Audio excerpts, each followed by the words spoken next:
자, 오늘 특별 금양로 기도회 120문도와 함께하는 성령기도회 특송도 멋지게 준비하려고 했는데 오늘 모여서 또 연습하기가 좀 그래가지고 하지를 못했으니까요. 오늘 하지 못한 특송자들은 준비는 다 하셨을 것 아닙니까? 그래서 외상으로 일단 그거 놓을 테니까 다음에 꼭 여러분 해주시기를 바랍니다. 자, 오늘은 성령의 열매 사모합니다. 성령님 5번째 성령론 강의를 좀 해보도록 하겠습니다. 자, 지금까지 공부한 것을 한 번 더 정리를 해보면 우리가 하나님을 창조주로 또 아버지로 또 예수님을 구원자로 또 주님으로 믿고 영접하는 데에는 우리의 어떤 이성이나 감정이나 의지로는 절대로 된다 안 된다? 안 된다. 오직 누구의 도우심? 성령의 도우심, 성령의 감동, 성령의 역사, 성령의 깨닫게 하심이 있어야 우리가 하나님을 믿고 예수님을 믿을 수 있는 것입니다. 우리의 이성으로는 절대로 불가능한 일입니다. 그러므로 죄인된 인간이 하나님 아버지에게 나아가는 유일한 방법은 오직 예수 그리스도뿐이지만 그 예수께 나아가는 유일한 방법은 오직 성령님밖에 없는 것입니다. 미안하지만 가톨릭에 가면 이렇게 가르치지 않습니다. 전자에 죄인된 인간이 하나님께 나아가는 것은 예수님이라고 가르치긴 한데 그 예수님께 나아가는 방법은 성령이라고 안 가르치고 마리아라고 가르칩니다. 마리아. 그래서 마리아를 통해서 마리아는 늘 예수님은 마리아 품속에 있는 분이시기 때문에 어머니를 거쳐서 예수님께로 나아가야 된다. 이렇게 가르칩니다. 여러분, 하지만 우리 기독교는 그렇게 말하지 않습니다. 우리 죄인된 인간이 하나님께 나아가는 유일한 방법은 예수 그리스도뿐이지만 그 예수님께 우리가 나아가려면 반드시 성령의 인도, 성령의 깨닫게 하심, 성령의 도우심, 성령의 감동이 있어야 하는 것입니다. 그러므로 예수님이 죄인된 인간으로 하여금 하나님께로 가는 유일한 길, 유일한 진리, 유일한 생명이 되셨듯이 성령님은 우리가 예수님께로 가는 유일한 길이고 유일한 진리고 생명이 되는 것입니다. 그 덕에 우리는 믿음이라는 것을 갖게 되었고 그 믿음 또한 전적인 성령의 역사이기 때문에 우리의 행위가 아니라 전적인 하나님의 은혜라고 말씀드렸습니다. 자, 그러면 그때부터 성령은 우리에게 구원의 보따리를 들고 우리의 인격 안으로 들어오시게 되는데, 자, 그것을 우리가 성령의 내주라고 말씀드렸습니다.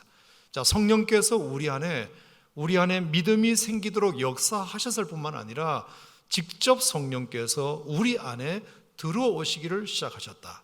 왜냐?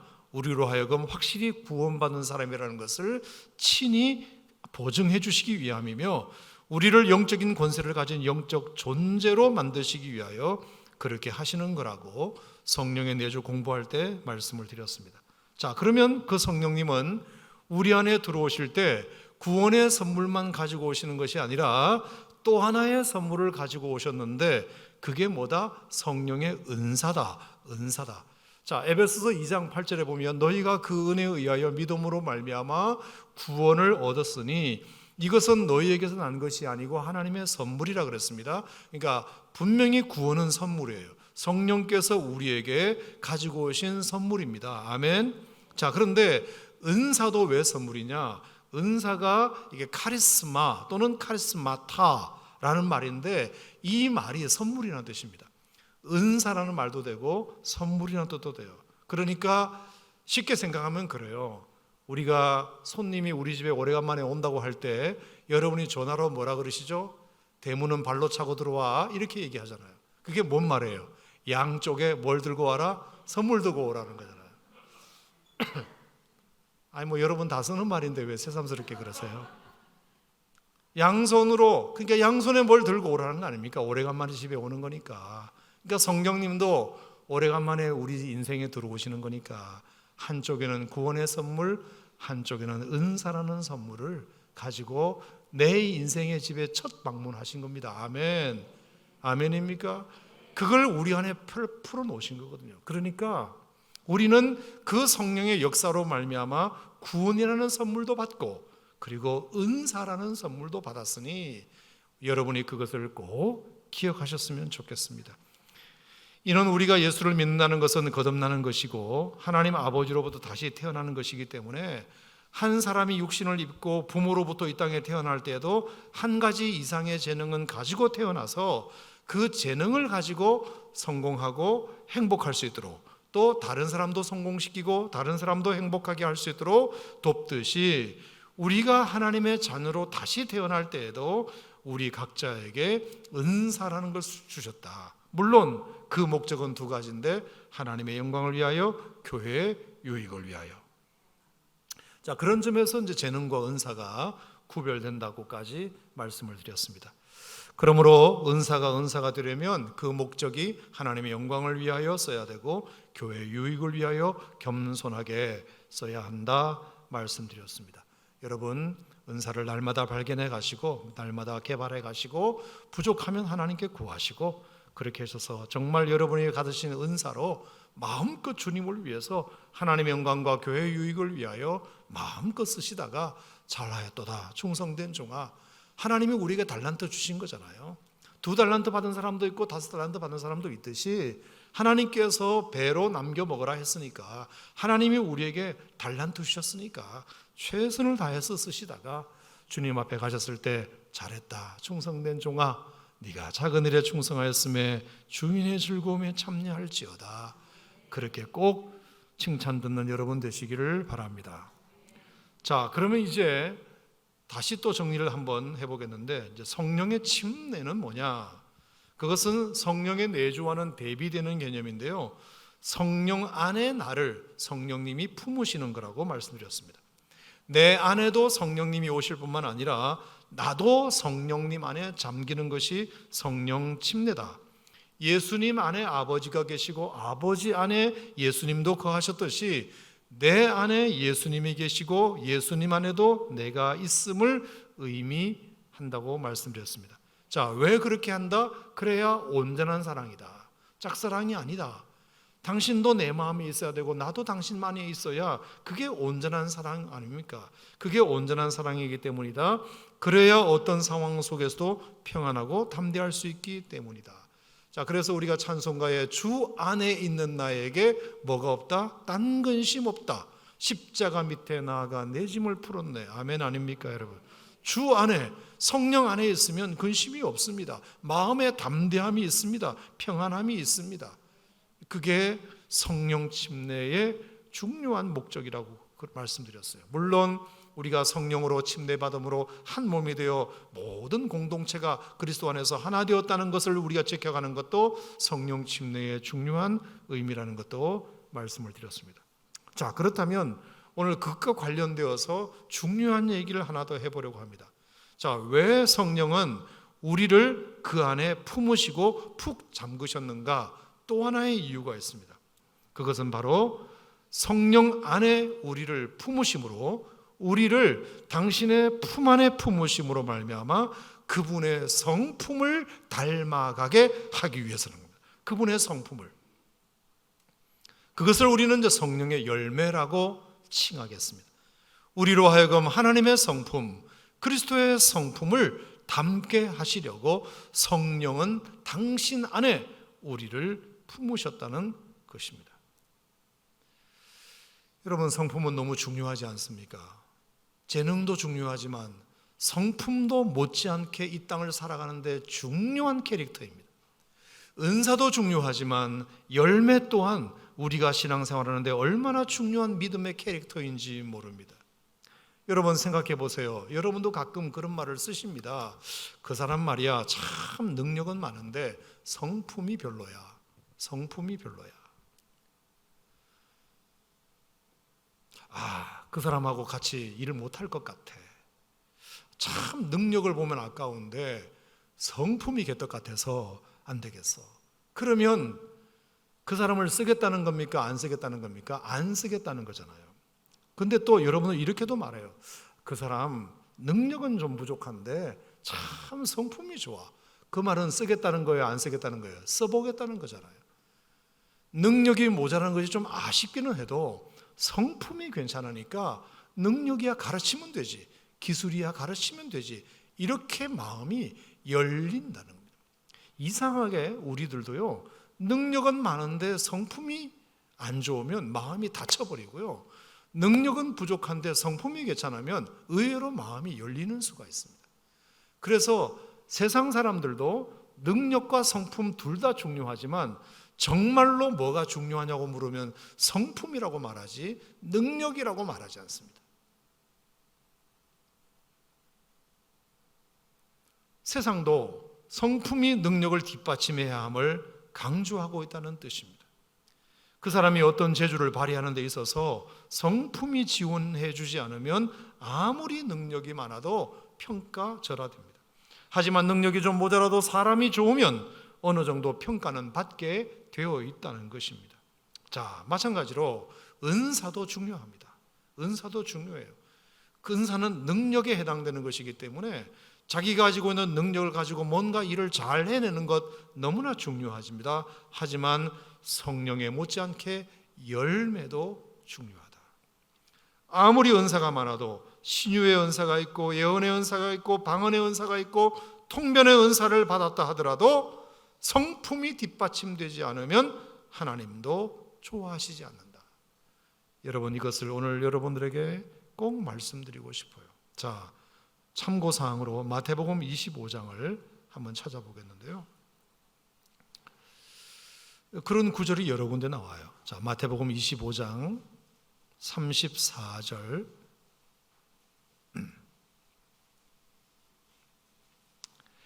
자, 마태복음 25장 34절, 뭐 잘 아시는 내용이니까 제가 쑥쑥 한번 읽어 가보겠습니다.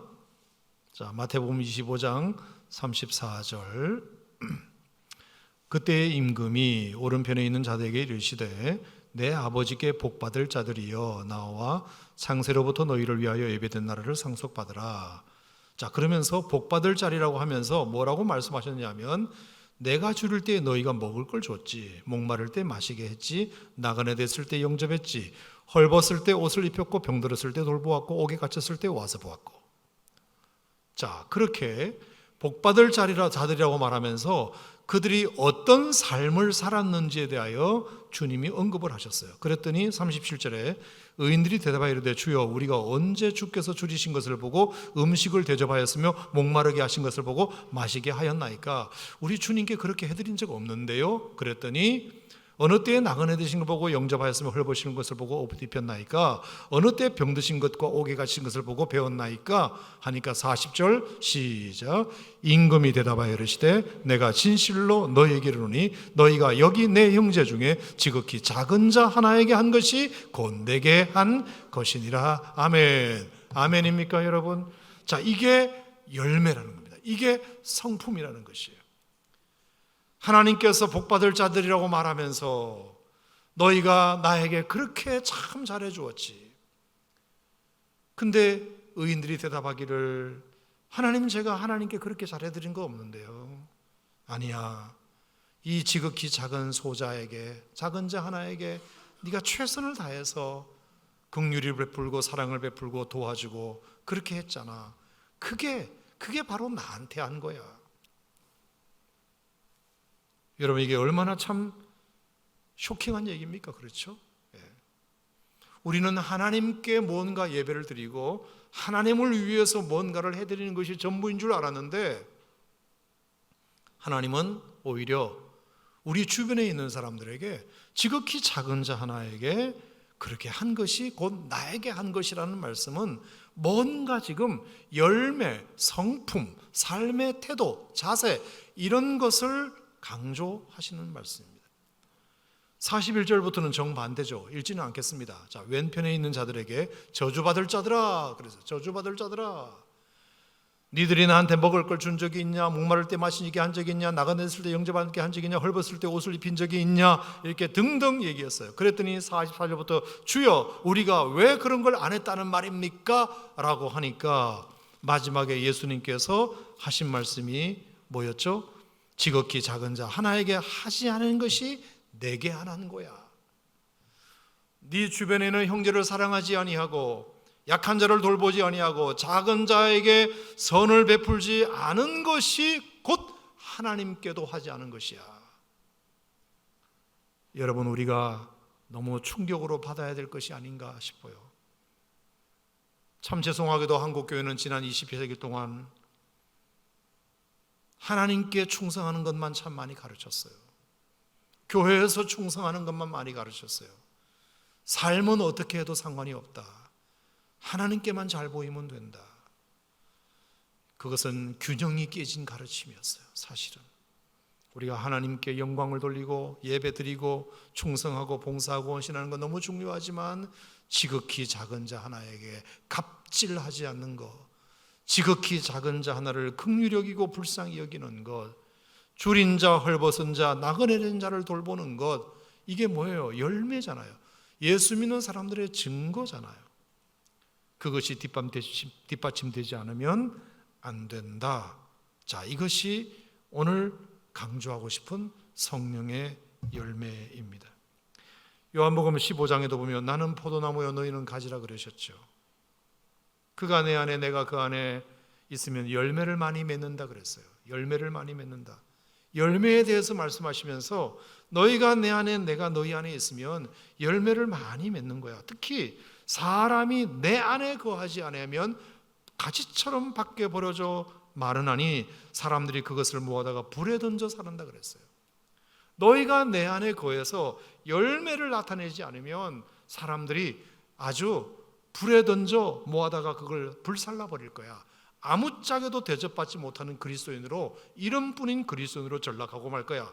열매 없는 그리스도인은 아무짝에도 쓸모없는 그리스도인일 뿐이야, 이런 뜻이에요. 여러분, 죄송하지만 한번 따라해 보시기 바랍니다. 열매 없는 그리스도인은 쓸모없는 그리스도인이다. 여러분, 좀 기분 나쁘시더라도 여러분 동의하셔야 됩니다. 사람들이 그것을 모아다가 불에 던져 살라버린대요. 너희가 열매를 맺어야 내 아버지께서 영광을 받으시고 너희도 내 제자가 된다고 말씀하셨습니다. 그러니까 은사를 가지고 능력을 발휘하는 것도 중요하지만, 그래서 많은 사람들에게 박수받고 병 고치고 예언하고 신유하고 이렇게 해서 많은 사람들의 눈을 희둥거리지게 만드는 거, 어머어머 능력이 많으시네요, 이렇게 칭찬받는 것도 중요하지만, 한 지극히 작은 자 하나에게 겸손하게 선을 베풀고 덕을 베푸는 열매 역시도 너무나 중요한 우리 그리스도인들이 가져야 할 캐릭터라는 것입니다. 2주 전인가요? 제가 수냄에 대한 설교를 했죠. 기억하시죠? 수냄. 하나님은 당신을 신실하게 섬기는 한 여인에게 세렌디피티의 은총을 베푸셨다. 그런 설교를 했더니 성도님들이 그 설교가 되게 마음에 드셨나 봐요. 여러분들이 저에게 은혜 받았다고, 참 오늘 설교 너무 좋았다고. 평소에 그런 일이 잘 없었는데 하여간 그날따라 은혜 받으셨다는 분들이 다른 날보다는 많으셨어요. 많은 분들이 피드백을 설교에 대해서 해주셨어요. 은혜 받았다고. 아니 다를까 어떤 분들은 보통 카톡 프로필에다가 세렌디피티라고 아예 써놨어요. 그건 은혜 받았다는 거죠. 그러니까 설교한 저로서는 기분이 당연히 좋죠. 하나님이 저에게 설교할 수 있는 은사를 주셔서, 말씀을 잘 가르칠 수 있는 은사를 주셔서 성도들에게 참 은혜 많이 받게 했구나라고 마음의 뿌듯함이 솔직히 있었습니다. 자, 그리고 나서 이제 그 주간 월요일이었는가 화요일이었는가 음식물 쓰레기를 버리러 이제 그 1층에 내려갔어요. 자, 오해하지 마실 것은 제가 이렇게 가끔 제가 집안일을 도운 얘기, 음식물 쓰레기 버린 얘기, 이런 얘기를 하면 맨날 목사님 집은 목사님이 갖다 버리나 보다, 이렇게 자꾸 확대 해석을 하시면 안 돼요. 저는 아주 가끔 그럴 뿐이지, 사모님은 뭐 하시고 목사님이 다 하네, 절대로 이런 식으로 해석하시면 안 돼요. 그래서 이런 얘기하면 자기가 참 조심스러운데, 그리고 또 이런 얘기하면 남편을 쿡쿡 찌르면서 여보 목사님도 저런다는데 당신은 하는 게 뭐야, 이렇게 발전하면 안 돼요. 제발 뭔 얘기를 하면 그냥 그것만 딱 들으시고 더 이상 확대 해석을 하지 마세요. 아시겠죠? 네. 자, 그날 음식물 쓰레기를 버리러 갔어요. 갔는데 내려가서 이제 그 음식물 수거하면 이제 비밀번호를 누르고 이제 누르니까 뚜껑이 열리잖아요. 그래서 이제 비닐봉지를 거꾸로 들고 이제 그 음식물 쓰레기를 투하하면 되는 거잖아요. 근데 깜짝 놀랄 만한 일이 있었어요. 뚜껑이 열린 그 음식물 그 통 안에 비닐봉지가 들어있는 거예요. 비닐봉지가.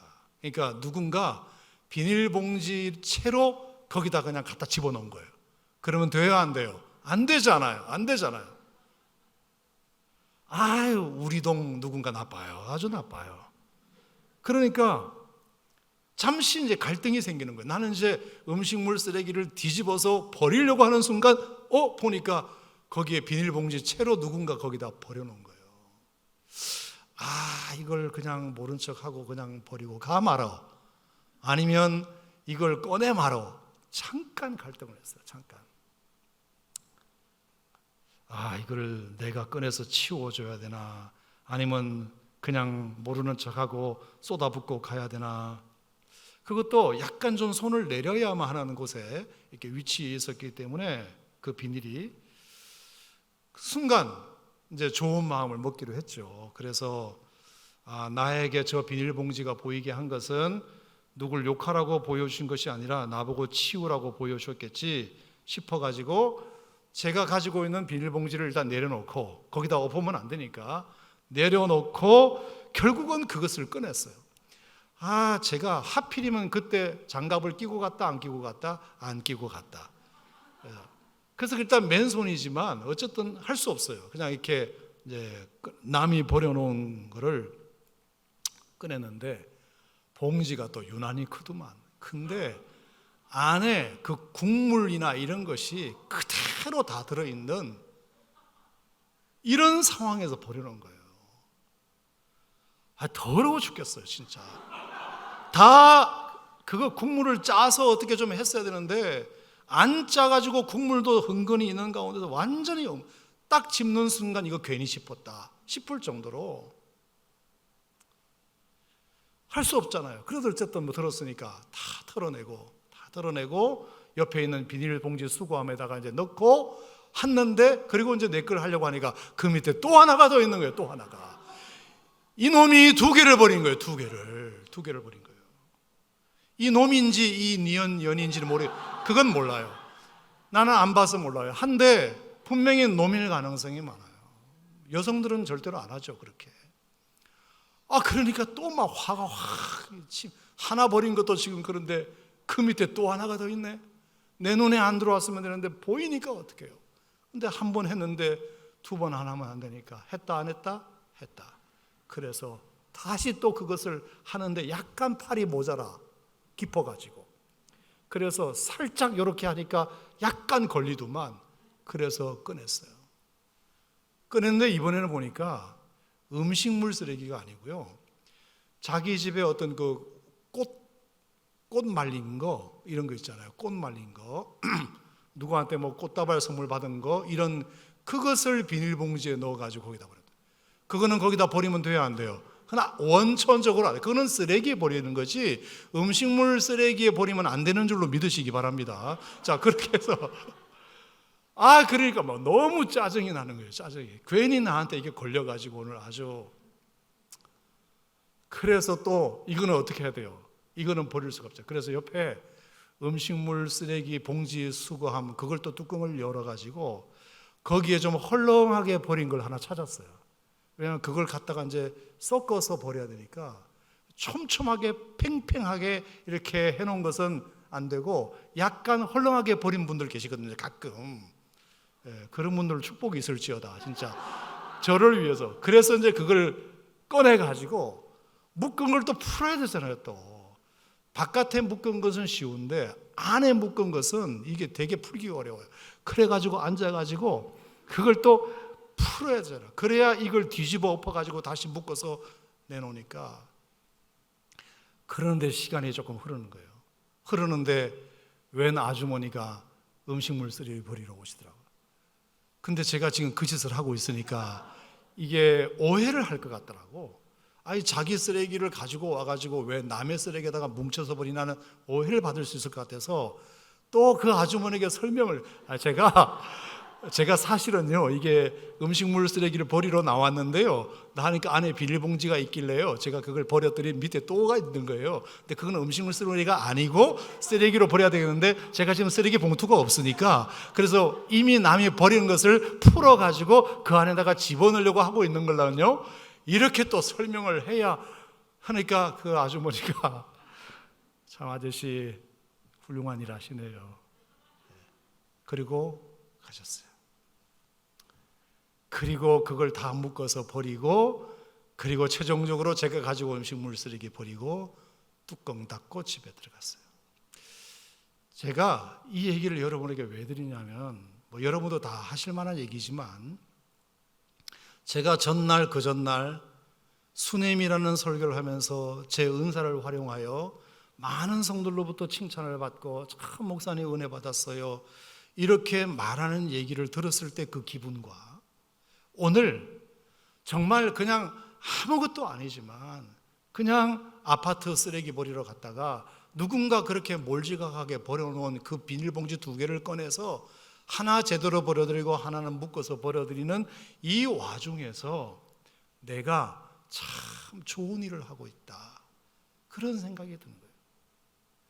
그러면서 그 아주머니가, 뒤이어 나온 아주머니가 아저씨 참 웃으면서 훌륭한 일 하셨네요라고 슬쩍 해준 그 말씀이 성도들에게 설교 잘했다고 은혜 받았다고 들었던 그 말에 대한 기분보다 어쩌면 더 좋다는 느낌이 들었어요. 그게 내 마음이 더 기쁘더라고요. 그게 신기하죠, 여러분. 그게 더 기뻐요.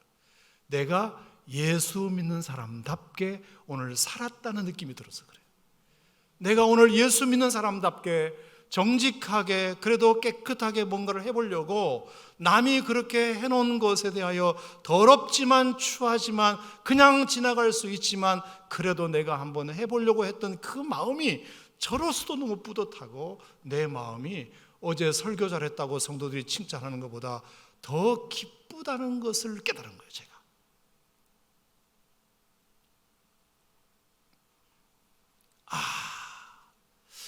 이게 저는 새로운 느낌이었어요. 굉장히 새로운 느낌이었어요.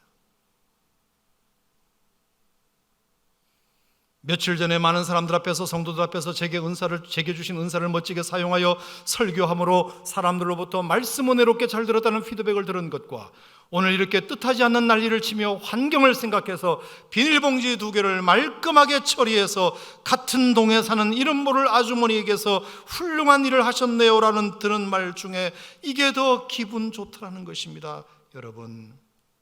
그러므로 이 말은 반대로 해석할 수도 있어요. 은사는 탁월한데 사람들은 놀래키는데, 영험하다는 소리도 듣는데 삶에서 구체적으로 성품과 태도와 열매가 따라주지 못한다면 얼마나 사람들이 실망할까? 크리스찬으로서의 진가는 은사도 은사지만 열매에서 좌우되는구나. 특히 안 믿는 사람들, 우리가 아무리 열심히 교회 나가고 교회에서 집 사고 맡은 일이 많고 헌금 많이 하고 기도 많이 하고 성경 줄줄 외우고 등짝에 예수천당 불신지옥 붙이고 다녀도 그 말하는 것이 전혀 그리스도인답지 않고 그 표정과 행동이 전혀 선하지 않으면 그 사람은 하나님의 영광을 가리고 다니는 전형적인 케이스인 것입니다.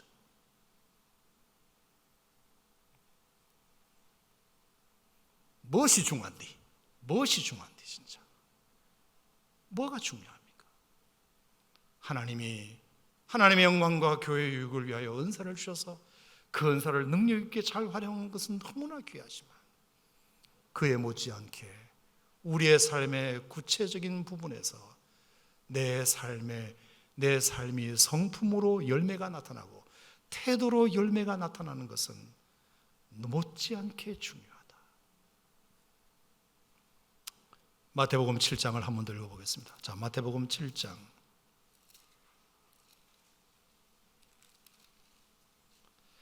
마태복음 7장 22절, 23절.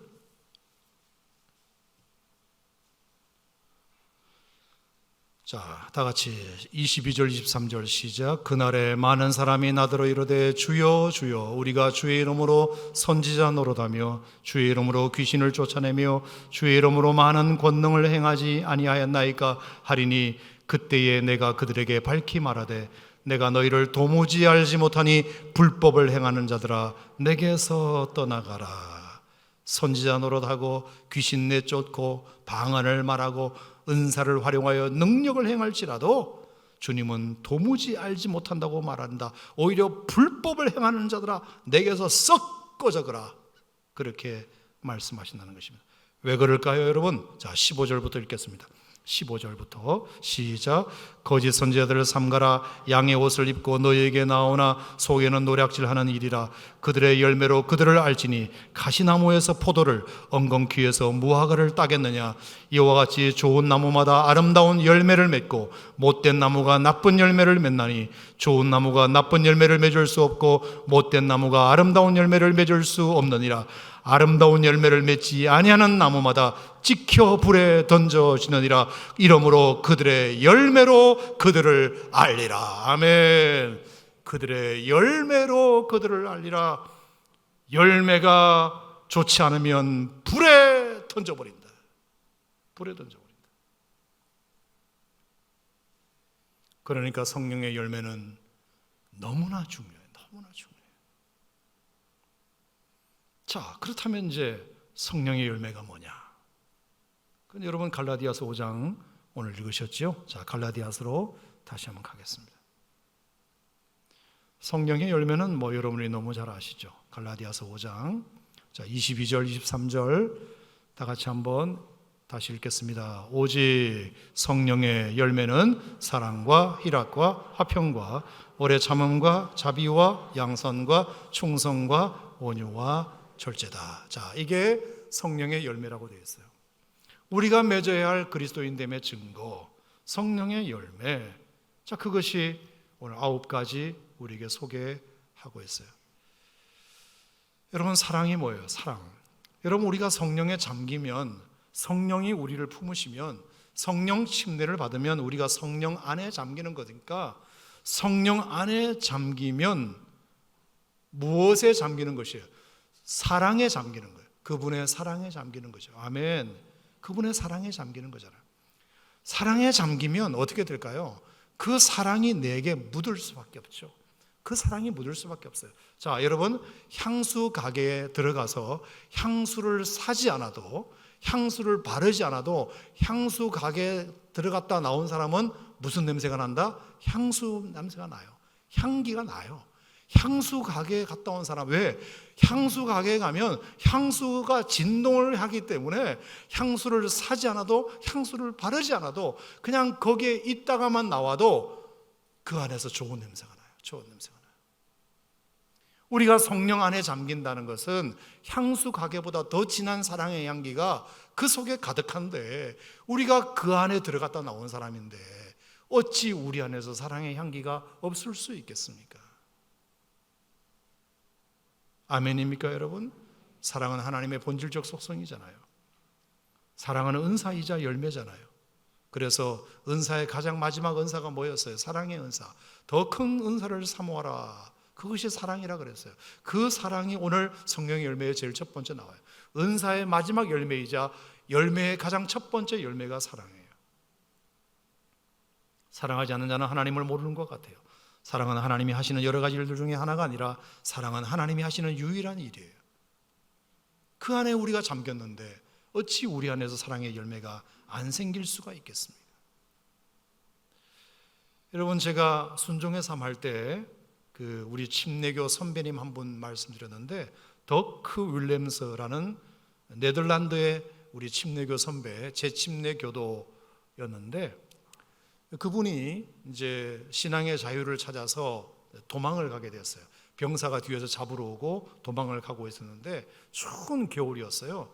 근데 이제 얼음판, 완전히 얼어버린 강을 건너게 됐는데 그 강을 조마조마 하며 건넜는데 다행히 강이 잘 얼어 있어가지고 그 더크 윌리엄스가 잘 도망을 가게 되었어요. 근데 뒤에서 이제 병사가 잡으러 오는 거잖아요.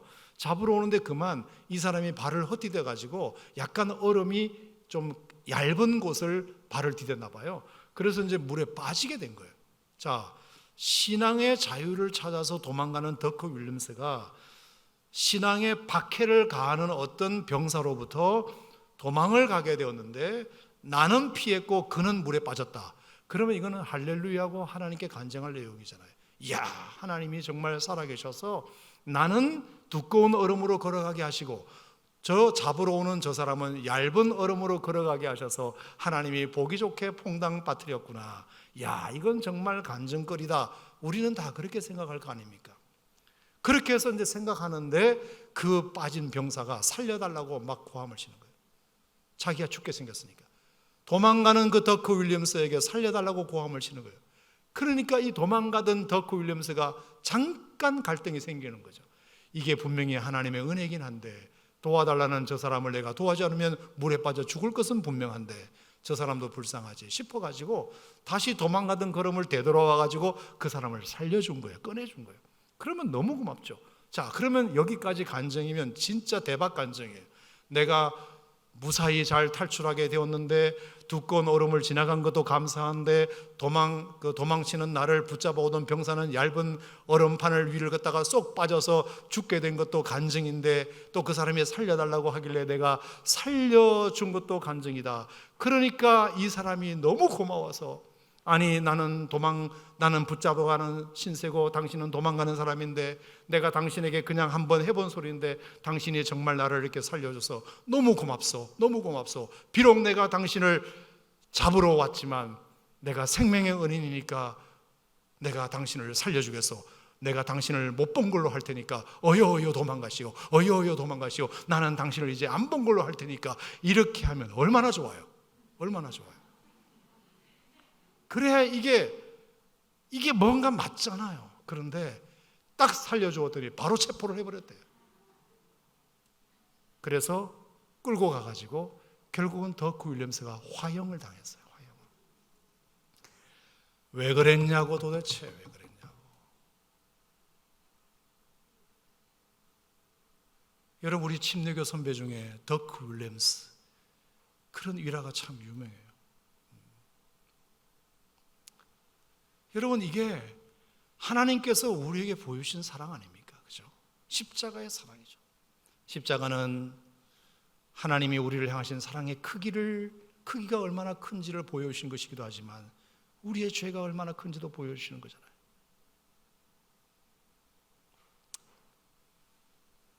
하나님의 사랑 안에 우리가 잠기면 그 사랑의 흔적이 우리 안에 묻어서 그 사랑이 열매로 나타나야 되는 줄로 믿습니다. 당연한 거죠. 희락도 마찬가지예요. 자, 우리가 성령에 잠긴다는 것은 그분의 기쁨 안에 들어간다는 거예요. 그분의 기쁨의 세계로 푹 뛰어든다는, 다이빙 한다는 뜻이에요. 그러면 우리가 그 안에 있으면 당연히 우리에게도 기쁨의 열매가 증거로 나타나야 되는 거죠. 주 예수 사랑 기쁨 내 마음속에, 내 마음속에, 내 마음속에. 너는 왜 항상 웃니? 슬프도 눈물 나도 남들은 모를 거야. 왠지 좋아 항상 좋아.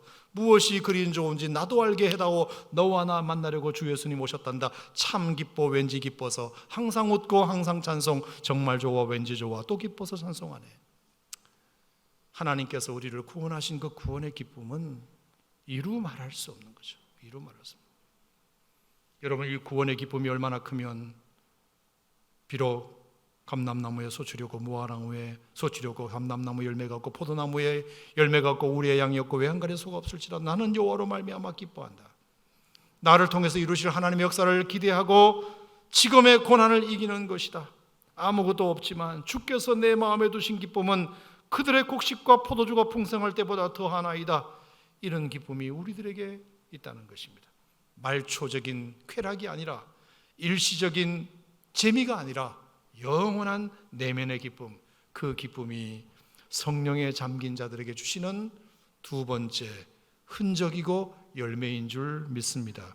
세 번째는 화평이라 그랬습니다. 화평도 마찬가지예요. 우리가 성령에 잠긴다는 것은 그분의 평안의 세계에 잠기는 거예요. 그분은 워낙 평안하신 분이기 때문에 우리에게 그런 열매가 당연히 나타날 수밖에 없어요. 여러분, 그 평안을 여러분들이 맛보시기를 바랍니다.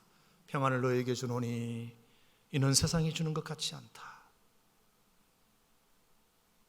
아무것도 염려하지 말고 오직 모든 일에 기도와 간구로 너희 구할 것을 감사함으로 하나님께 아뢰라. 그리하면 모든 지각에 뛰어신 하나님의 평강이 너희의 마음과 생각을 지키시리라. 하나님께서 하나님의 평강으로 우리의 마음과 생각을 지켜주시는 거죠. 몇 번 얘기했죠. 대서양을 건너서 미국의 뉴욕으로 가는 어떤 아주머니가 풍랑을 만나가지고 막 사람들이 두려워하고 그랬을 때 조용히 배 한켠에서 앉아서 평안하게 있는 모습을 보고 그 배 선원이 참 이상하다. 저렇게 사람들이 날뛰고 막 불안해하는데 어떻게 저 여인은 저렇게 평안하냐. 나중에 도착해가지고 내릴 때 물었더니 제게는 두 딸이 있는데 하나는 천국에 있고 하나는 뉴욕에 있는데 하나님께서 만약에 이 배를 안전하게 뉴욕까지 가게 하시면 공부하는 두 번째 딸을 만나서 좋고, 만약에 하나님께서 배가 뒤집혀 나를 하늘나라로 데려가시면 먼저 간 내 딸을 천국에서 만날 수 있으니 좋고, 그것이 제 마음을 평안하게 했다는 거예요. 평안하게 했다. 사랑하는 성도 여러분, 하나님께서 여러분들에게 주셔야 할 열매 평안인 줄 믿습니다. 늘 평안하시기를 축복합니다. 아들아 딸아 평안할지어다. 뿐만 아니라 오래 참음도 마찬가지예요. 오래 참음은 얘기할 것이 없어요. 하나님의 오래 참으심, 하나님의 오래 참으심을 한번 생각해 보세요. 단적인 예로 아브라함만을 생각해 보세요. 여러분, 아브라함은 75세에 하나님이 그를 만나 주셔가지고 25년 뒤에 이제 아들을 주셨는데, 물론 우리가 생각할 때는 하나님이 아브라함을 무지 기다리게 했다고 우리는 생각하잖아요. 아니, 하나님이 아들 주신다고 약속하셨으면 1, 2년 내에 주시든지 100살에 주실 것 같으면 99세쯤 가서 아들 주겠다고 말씀하시든지, 뭔 미리 그렇게 약속을 해놓고 25년을 기다리게 하시나. 이건 하나님이 아브라함을 기다리게 하신 거라고 우리는 생각합니다. 근데 제가 수년 전에 그렇게 설교를 했어요. 여러분, 이것은 하나님이 아브라함을 기다리게 한 것이 아니라 하나님을 아브라함이 기다리게 한 거라고 그렇게 말씀드렸어요. 그게 창세기 17장 1절부터 3절에 나와 있는 아브라함이 엎드렸더니 라는 설명을 드리면서였어요. 결국은 하나님께서 아브라함에게 어떤 모습을 기대했느냐, 완전히 두 손 두 발 다 들고 하나님만이 하실 수 있습니다라고 완전히 엎드리고 항복하기를 바랐는데, 75세부터 99세가 될 때까지 그는 오히려 86세에 자기 힘으로 아들을 낳아보겠다고 이스마엘이라는 아들을 하갈을 통하여 낳게 되면서 나도 얼마든지 뭔가를 할 수 있음을 하나님께 보여주어야지, 이렇게 말할 때에는 절대로 하나님은 약속의 아들을 주시지 않으셨어요.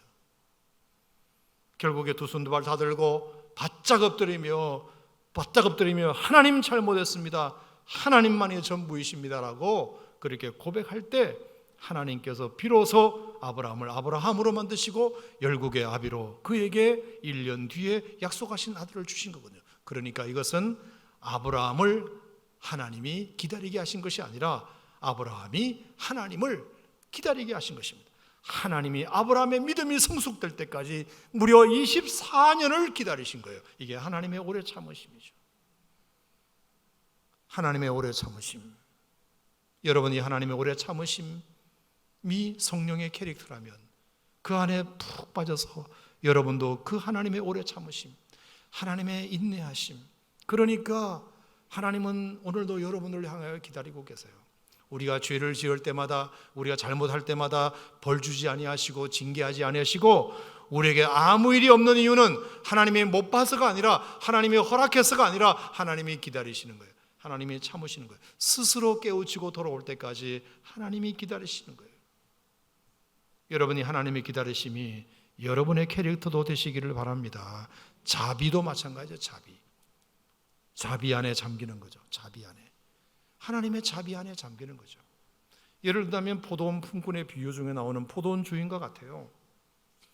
그날 필요한 일꾼을 미리 6시에 다 데리고 왔음에도 불구하고 우연히 지나가다가 그 인력시장에 가보니까 여전히 팔려가지 못하고 있는 품꾼들이 있더라.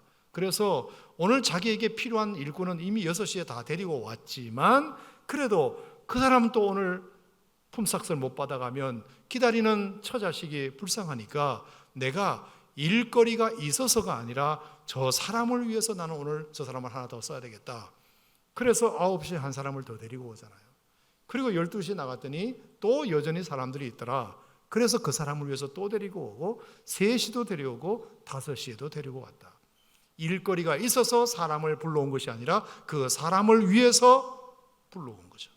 여러분 이게 뭐죠? 자비예요. 그게 자비예요. 예수님의 이 풍성한 자비, 하나님의 그 풍성한 긍휼, 그 안에 우리가 푹 잠기면 우리 안에도 그런 캐릭터가 열매로 나타나야 하는 줄 믿습니다. 양선도 마찬가지예요. 양선이라고 하는 것은 선하심이에요. 선함, goodness, 선하게 사는 거예요. 선하게, 착하게 사는 거예요. 착하게. 에베소 2장 8절부터 10절 말씀에 보면 너희가 그 은혜에 하여 믿음으로 말미암아 구원을 얻었나니 이건 하나님의 선물이다. 행위에서 난 것이 아니니 이건 누구든지 자랑치 못함이라 말씀하시면서 10절에 뭐라 그러냐면 우리는 그의 만드신 바라 그리스도 예수 안에서 선한 일을 위하여 지으심을 받은 자니 이렇게 써요. 선한 일을 위하여 우리는 구원받은 사람이다. 그래서 우리는 늘 하나님 안에 푹 잠긴 사람으로서 그분의 선하심을 우리도 배워야 돼요. 그분의 선하심을 우리가 배워야 돼요. 충성은 뭘까요? 충성은 변함이 없는 거죠. 변함이 없는 거예요. 사람이 한결같은 거예요. 이 몸이 죽고 100번 고쳐주고도 100골이 전토되어 넋이라도 있고 없고 님 향한 일편단심은 가실 줄이 없는 거예요. 그게 충성이에요. 충성이에요. 하나님의 변함없으심, 하나님의 한결같으심. 어제나 오늘이나 영원토록 변함없으신 분이 하나님이신 줄 믿습니다. 하나님이 이랬다 저랬다 손바닥 뒤집듯 뒤집었다면 어찌 우리가 하나님을 믿을 수 있겠습니까? 여러분, 부모님을 왜 우리가 신뢰합니까? 왜 우리는 부모님에게 추석이나 명절 때 갑니까? 부모님은 자식을 향한 마음이 한결같기 때문에. 세상 사람들은 그렇지 않아요. 잘하면 칭찬해주고 머리 쓰다듬어주지만 못하면 내치는 것이 그게 세상 사람들이잖아요. 언제든지 친구 관계나 세상 사람들은 믿을 수가 없어요. 언제 바뀔지 몰라요. 어제 친구가 오늘 적이 될 수도 있고요. 어제 그렇게 좋다는 사람이 내일 가면 막 욕할 수도 있고요. 그래요. 사람은 믿을 수가 없어요. 근데 부모님은 그렇지 않잖아요. 부모님은 어제나 오늘이나 한결같으니까 세상에 찌들리고 지친 영혼들이 그래도 부모님 찾아가서 위로받는 것 아닙니까?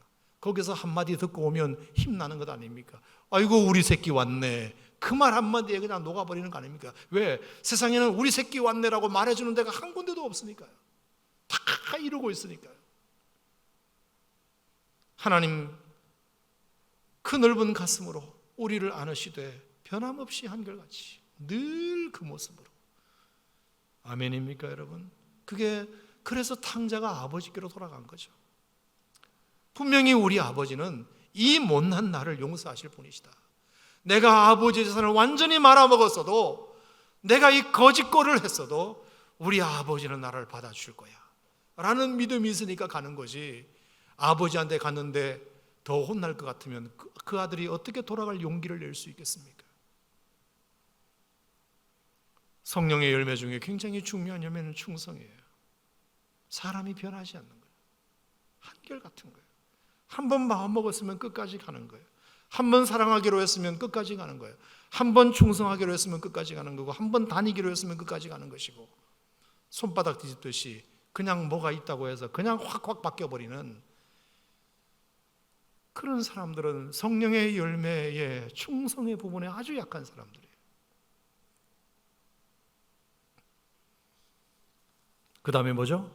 온유죠. 온유. 여러분, 온유는 하나님이 우리에게 정말 온유라는 것을 제대로 보여주셨어요. 온유는 힘을 쓸 수 있지만 안 쓰는 게 온유거든요. 내게 약한 게 아니고 나는 아주 강하지만 능력이 있지만 일부러 안 하는 게 온유예요. 예수님께서 십자가에 달려 돌아가실 때 주변에 있는 사람들이 얼마나 예수님에게 충동질을 했는지 몰라요. 네가 메시아라며, 네가 그리스도라며, 그러면 너와 저 사람들을 구원하라, 구원하라. 주님은 얼마든지 하실 수 있지만 안 하셨어요. 그게 온유예요.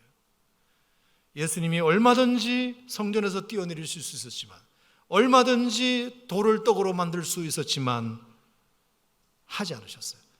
못해서 안 하는 건 온유가 아니에요. 할 수 있지만 안 하는 것이에요. 덕을 위해서 안 하는 거예요. 여러분, 모세도 그래서 온유함이 지면의 모든 사람들보다 승하다 그랬어요. 모세는 200만 명의 지도자예요. 강력한 리더십을 가지고 있는 사람이에요. 그런데 그 모세에게 얼마나 많은 사람들이 대들었나요? 얼마나 불만이 많았나요? 얼마나 원망이 많았나요? 그러면 얼마든지 그 사람들을 내칠 수 있었어요. 하지만 하지 않으셨어요. 모세의 온유함이 지면의 모든 사람들보다 승하더라. 그 감정을 다스리셨어요. 자기 힘을 자기 기분을 위해서 쓰지 않았어요. 하나님의 뜻에 철저하게 굴복했어요. 저는 가장 큰 온유가 뭐냐? 출애굽기 34장에 모세가 죽을 때라고 봐요. 모세가 죽을 때. 자, 모세가 죽을 때 나이가 120살이었는데 분명히 성경에 그렇게 되어 있어요. 모세가 120살이었지만 눈이 흐리지 않고 기력이 쇠하지 않았다고 되어 있어요. 얼마든지 지금도 백성들을 이끌고 요단강을 진격하여 여리고 점령할 수 있어요. 할 수 있어요. 그런데 하나님이 뭐라 그러셨다? 이제 그만. 너 여기가 끝이야. 너 여기서 죽어야 돼. 얼마든지 할 수 있음에도 불구하고 여호수아에게 바통을 인계하고 너는 여기서 사명을 다하고 이제 죽어야 돼. 여러분, 그것에 순종할 수 있는 사람이 몇이나 될까요? 주님, 저에게 능력이 있습니다. 힘이 펄펄 남아 돌아갑니다. 눈이 흐리지 않습니다. 기력이 쇠하지 않습니다. 내가 시작한 거니까 마무리하겠습니다. 얼마든지 하나님께 주장할 수 있어요. 여호수아에게 못 맡깁니다. 하나님이 나를 지도자로 세우셨으면 마지막까지 결론을 내리게 해 주십시오. 그렇게 말할 수 있지만 하나님이 이제 그만, 밑도 끝도 없이 이제 그만. 그랬을 때 모세는 하나님의 명을 따라 죽었다고 되어 있어요. 참 기가 막혀요. 죽는 것도 죽으라니까 죽었다 이렇게 되어 있어요. 하나님의 명을 따라 모세가 죽었어요. 한 달 동안 백성들이 슬퍼하고 곡을 했어요. 그 지도자를 잃은 슬픔에. 하지만 모세는 무덤 하나도 남기지 않았어요. 얼마든지 화려한 무덤을 만들어 놓고 수많은 사람들이, 후배들이 와서, 후손들이 와서 절하게 하고 경배하게 할 수 있지만 무덤을 하나도 남기지 않았어요. 지금 느보산 꼭대기에 있는 무덤은 모세의 가묘에 관광객들을 위해서 후대가 만들어 놓은 거지 그 안에 모세의 시신은 없어요. 그게 온유예요. 주님이 우리에게 그렇게 하셨다면 우리도 그런 열매가 우리에게 나타나야 한다. 자, 마지막으로 절제죠. 자, 절제는 뭐 말씀이 필요 없죠. 절제. 우리가 다이어트를 한다고 하면 반드시 절제를 해. 덜 먹고 덜 자고 덜 해야 되잖아요. 우리가 뭔가 목표가 있다면, 어떤 시험의 목표가 있다면, 자격증을 따야 한다면 열심히 공부해야 되잖아요. 덜 놀고 덜 자고 해야 되잖아요. 그거 없이 되는 것은 아무것도 없어요. 신앙도 마찬가지. 우리가 신앙의 성숙을 위해서는 뭔가 끊어내는 것이 있어야 돼요. 뭔가 하지 않는 것이 있어야 돼요. 세상에서 하는 모든 것을 다 하면서 하나님을 잘 믿기란 정말로 어려워요. 정말로 어려워요. 내가 예수 믿기 전에 사귀었던 수많은 사람들을 다 끌어안고 가면서 하나님의 사람들과 교제하기란 정말 어려워요. 내가 찾아갈 때 다 찾아가고 먹어야 할 거 다 먹고 놀러 갈 때 다 가면서 신앙생활 한다는 것은 진짜로 힘들어요. 여러분, 그걸 완전히 끊어내는 것이 아니라 뭔가는 끊어내기 시작하는 것이 있어요.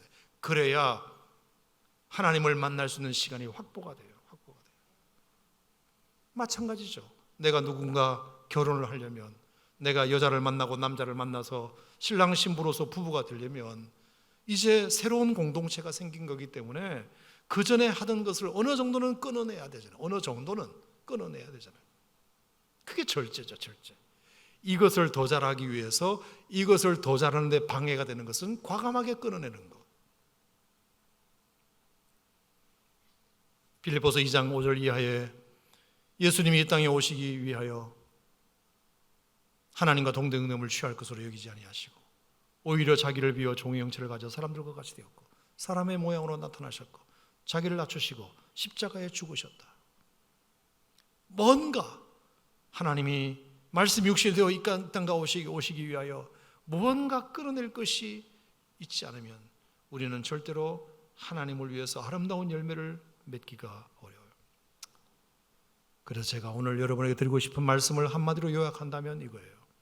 따라합시다. 여호와께서 좋아하시는 것은 나도 좋아하게 하시고 여호와께서 싫어하시는 것은 나도 싫어하게 하옵소서. 여러분, 하나님이 뭘 좋아하시고 뭘 싫어하실까요? 그건 제가 여러분에게 말씀드리지 않아도 여러분이 잘 알아요. 하나님이 뭘 싫어하시는지 말 안 해도 여러분이 너무 잘 알아요. 그러면 그거 안 하시면 돼요. 그게 절제예요. 그게 열매. 하나님이 좋아하시는 것이 뭔지 아시잖아요. 그거 하시면 돼요. 그게 열매예요. 열매. 하나님이 싫어하시는 거 안 하시면 돼요. 그게 열매예요. 그게 열매예요. 아멘.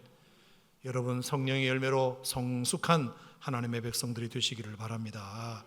자, 또 하나 마지막으로 하나만 더 하겠습니다. 성령의 열매는 첫 번째 성품과 태도고요. 두 번째 성령 열매가 또 있어요. 자, 그게 거룩이에요. 거룩. 자, 갈라디아서 오늘 5장부터 읽으셨는데, 자, 보세요. 성령께서 싫어하시는 걸 여러분 한번 찾아보시면 16절부터 다시 한번 제가 읽어볼게요. 여러분이 한번 표시해 보세요. 내가 이르노니 너희는 성령을 따라 행하라. 그리하면 육체의 욕심을 이루지 아니하라. 욕심. 그 다음에 육체의 소욕은 성령을 거스리고 성령은 육체를 거스르니 이 둘이 서로 대적함으로 너희가 원하는 것을 하지 못하게 하려 함이라.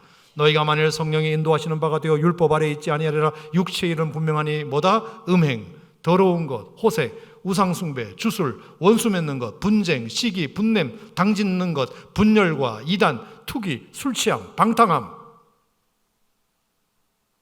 자, 이 모든 것들이에요.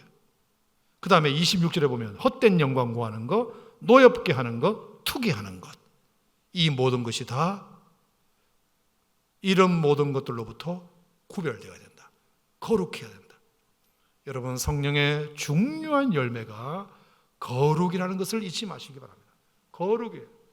거룩은 얼마나 중요한 성령의 열매인지 몰라요. 성령의 중요한 열매인지 몰라요. 9가지 열매만 있는 게 아니에요. 사랑부터 절제까지만 있는 것이 아니에요. 거룩이라는 열매가 있어요. 거룩이라는 열매.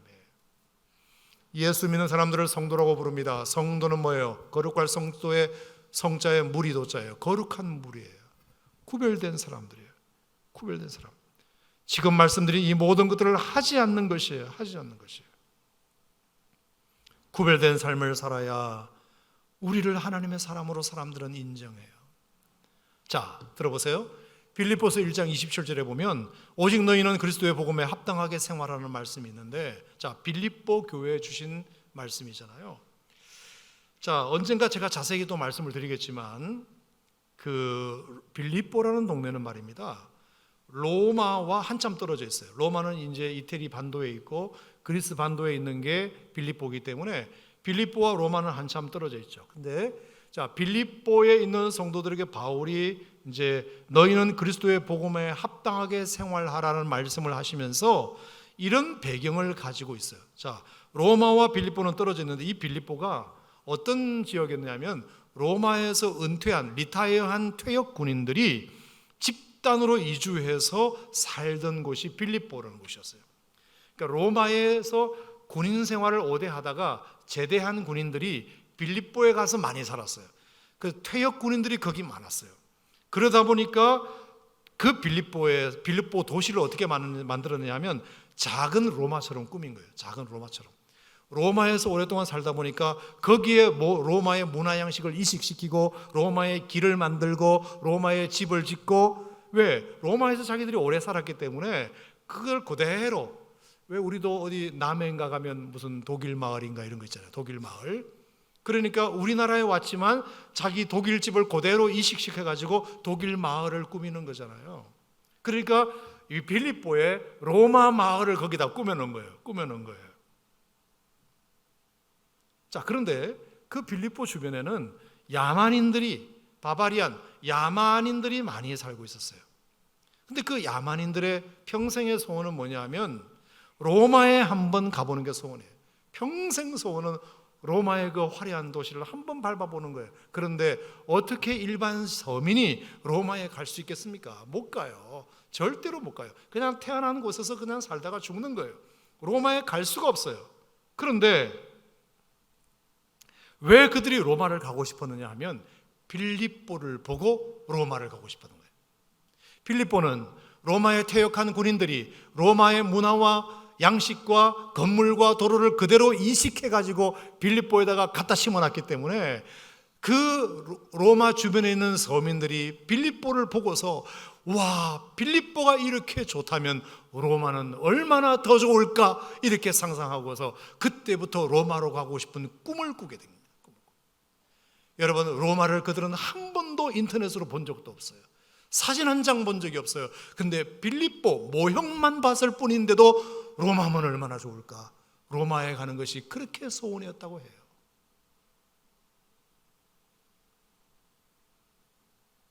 여러분, 이거 뭐죠?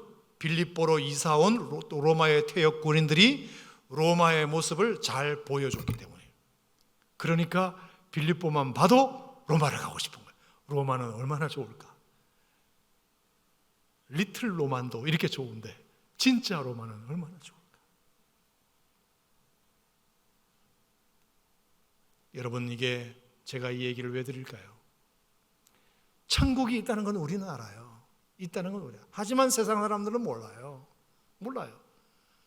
천국이 얼마나 좋은지 몰라요. 그러면 여러분, 천국을 보여주는 리틀 천국이 있잖아요. 리틀 천국. 거기가 어디예요? 교회잖아요. 교회를 보고 천국은 얼마나 좋을까? 리틀 천국도 저렇게 좋은데 진짜 천국은 얼마나 좋을까? 나도 가고 싶다. 이래야 되는 것 아닙니까? 아멘입니까, 여러분? 예수 믿는 사람들을 보고 하나님을 그들은 본 적이 없어요. 예수님을 만난 적이 없어요. 그런데 예수님을 만난 우리 성도가 우리를 보면서 저 리틀 예수만 봐도 저렇게 좋은데 진짜 예수님 만나면 얼마나 좋을까? 빌립보 하나만 보고도 로마를 그리워하듯이 교회를 보고 천국을 그리워할 수 있어야 되고, 예수 믿는 사람들의 열매를 보고 그들이 진짜 예수님을 만날 수 있게 만들어야 하는데, 오늘날 교회를 보면 야, 지옥이 저렇겠구나. 야, 지옥이 저렇겠구나. 교회가 저러면 나는 안 간다. 교회가 지옥을 보여주고 있어요. 싸울 거 다 싸우고요, 욕할 거 다 하고요, 완전 엉망진창이에요, 교회가. 도대체 퇴역 군인들이 로마를 보여주면서 사람들이 빌립보만 보고도 로마를 꿈꿨는데, 리틀 천국을 못 보여주면, 리틀 예수님을 못 보여주면 안 돼요. 무엇으로 보여주는 걸까요? 열매로 보여주는 거예요. 열매로. 아멘입니까, 여러분? 우리 예수 믿는 사람들의 열매로 보여주는 거예요. 열매로. 사랑이 많고 기쁘고 사랑과 희락과 화평과 오래 참음과 자비와 양성과 충성과 온유와 절제의 거룩까지 더하여 10가지 열매를 우리가 맺을 수 있다면, 정말 내가 천국은 안 가봤지만, 내가 예수님은 모르지만 저 사람 보니까 진짜 예수님은 좋으신 분 같다. 진짜 천국은 좋은 곳 같다. 그래야 될 것 아닙니까? 성령의 은사, 제가 무시하는 건 아닙니다. 중요하지만 성령의 열매 정말 중요합니다. 아멘. 그게 예수 믿는 사람이 가져야 할 그리스도의 편지와 같은 것이에요.